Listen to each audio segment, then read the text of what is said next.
There are a lot of different options when it comes to setting up a cage or a home for your pet rats.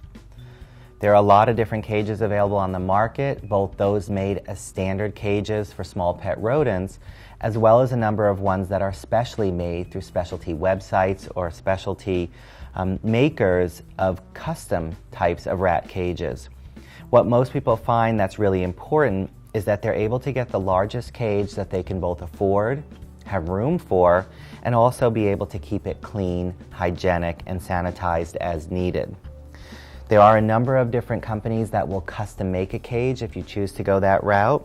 Otherwise, most of the general pet stores will carry cages that, with the proper bar spacing, are appropriate for pet rats.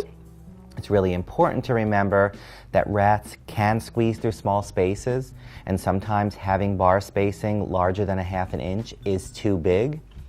Some people will often keep pet rats in tanks, like aquariums or fish tanks, although generally we don't recommend this because they tend to not have enough ventilation and circulation.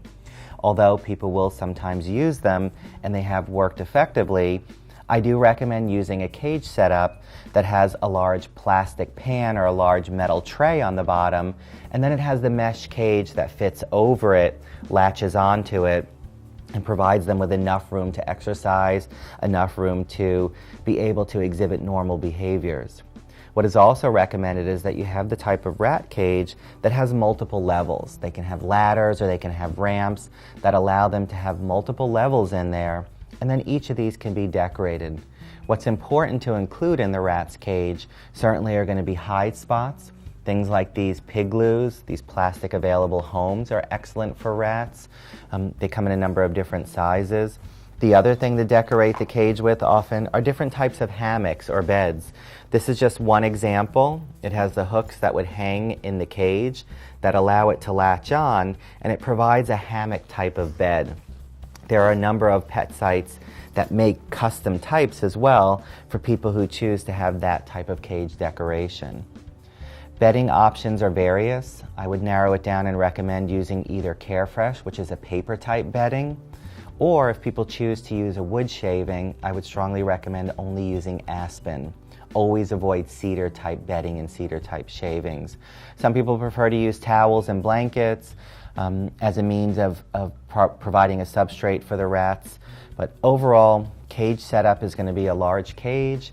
It's going to have ramps with different levels for them to climb, providing towels, nest sites, providing them with places to hide, providing them with hammocks, towels, bedding, as well as sometimes providing them with tubes, tube-like structures, ropes and large rope perches that are made for large species of birds as well, and providing them with things to play with and chew on and shred are going to be really important for rats in order to design an appropriate sort of cage setup, considering that they spend the majority of their time in the cage when you're not home, when they're not out and being handled. It's ideal to put some effort into creating a really nice environment. So overall, the largest cage that you have room for, a cage that allows the rats to have plenty of room to climb around, to stretch, to get exercise, to dig, to burrow, to hide under blankets, and also have the security of having hammocks or bedding, is the most ideal way to set up a rat's cage. You're also going to include their food bowl, a water bottle hanging on the side of the cage. What's also important is to make sure it's not in an area where it's too warm or too drafty.